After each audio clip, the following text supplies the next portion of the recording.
होली रंगों का तथा हंसी खुशी का त्योहार है। यह भारत का एक प्रमुख और प्रसिद्ध त्योहार है जो आज विश्व भर में मनाया जाने लगा। रंगों का त्योहार कहा जाने वाला यह पर्व पारंपरिक रूप से 2 दिन मनाया जाता है। यह प्रमुखता से भारत तथा नेपाल में मनाया जाता है। यह त्योहार कई अन्य देशों में जिनमें अल्पसंख्यक हिंदू लोग रहते हैं वहां भी धूमधाम के साथ मनाया जाता है। पहले दिन को होलिका जलाई जाती है जिसे होलिका दहन भी कहते हैं। दूसरे दिन जिसे प्रमुखता धुलेंडी व धुरडी धुरखेल या धूलिवंदन इसके अन्य नाम हैं। लोग एक दूसरे पर रंग अबीर गुलाल इत्यादि फेंकते हैं। ढोल बजाकर होली के गीत गाए जाते हैं और घर घर जाकर लोगों को रंग लगाया जाता है। ऐसा माना जाता है कि होली के दिन लोग पुरानी कटुता को भूलकर गले मिलते हैं और फिर से दोस्त बन जाते हैं।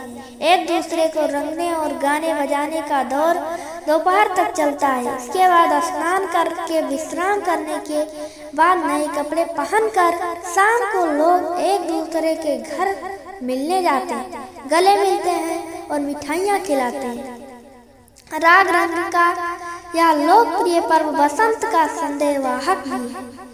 राग असर संगीत और रंग तो इसके प्रमुख अंग ही हैं, पर इनको उत्कर्ष तक पहुंचाने वाली प्रकृति भी इस समय रंग बिरंगे यौवन के साथ अपनी चरम अवस्था पर होती है। फाल्गुन माह में मनाए जाने के कारण इसे फाल्गुनी भी कहते हैं। होली का त्योहार बसंत पंचमी से ही आरंभ हो जाता है। उसी दिन पहली बार गुलाल उड़ाया जाता है। इस दिन से फाग और धमार का गाना प्रारंभ हो जाता है। खेतों में सरसों खिल उठती है। बाग बगीचे में फूलों की आकर्षक छटा छा जाती है। पेड़ पौधे पशु पक्षी और मनुष्य सब उल्लास से परिपूर्ण हो जाते हैं। खेतों में गेहूं की बालियां इछलाने लगती हैं।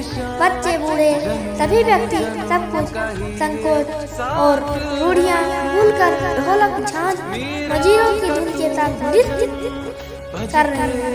वह रंगों में डूब जाते हैं। चारों तरफ रंगों की फुहार फूट पड़ती है।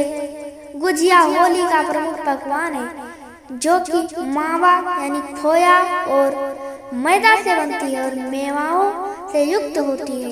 इस दिन कांजी के बड़े खाने व खिलाने का भी रिवाज है।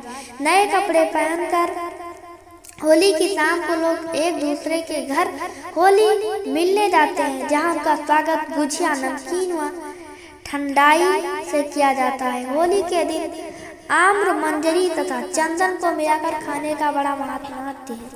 होली के पर्व से अनेक कहानियां जुड़ी हुई है। इनमें से कुछ प्रसिद्ध कहानी है प्रहलाद की। माना जाता है कि प्राचीन काल में हिरण्यकशिप नाम का एक अत्यंत बलशाली असुर था। अपने बल के अहंकार में वह स्वयं को ही ईश्वर मानने लगा था। उसने अपने राज्य में ईश्वर का नाम लेने पर भी पाबंदी लगा दी। हिरण्यकशिप का पुत्र प्रहलाद ईश्वर भक्त था। प्रहलाद की ईश्वर भक्ति से क्रुद्ध होकर हिरण्यकशिप ने उसे अनेक कठोर दंड दिए, परंतु उसने ईश्वर की भक्ति का मार्ग न छोड़ा। हिरण्यकशिप की बहन होलिका को वरदान था कि वह आग में भस्म नहीं हो सकती।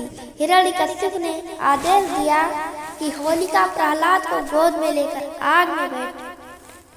आग में बैठने पर होलिका तो जल गई, पर प्रहलाद बच गया। ईश्वर भक्त प्रहलाद की याद में इस दिन होली जलाई जाती है। प्रतीक रूप से यह भी माना जाता है कि प्रहलाद का अर्थ आनंद होता है।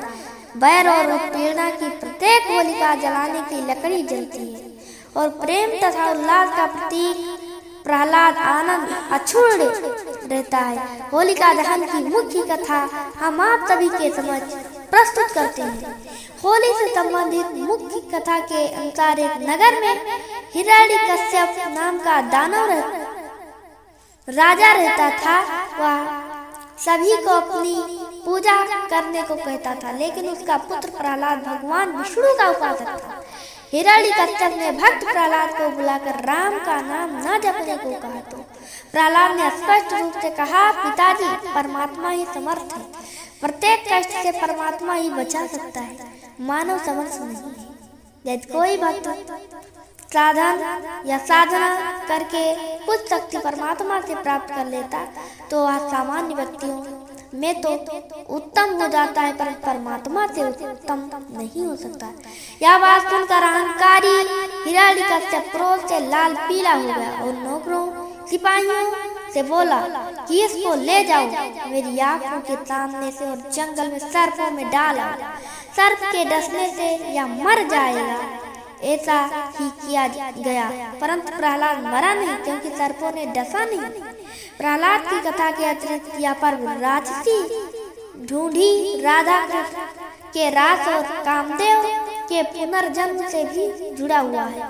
कुछ लोगों का मानना है कि होली में रंग लगाकर नाच गाकर लोग शिव के गलों का वेश धारण करते हैं तथा शिव की बारात का दृश्य बनाते हैं। कुछ लोगों का यह भी मानना है कि भगवान श्री कृष्ण ने इस दिन पूतना नामक राक्षसी का वध किया था।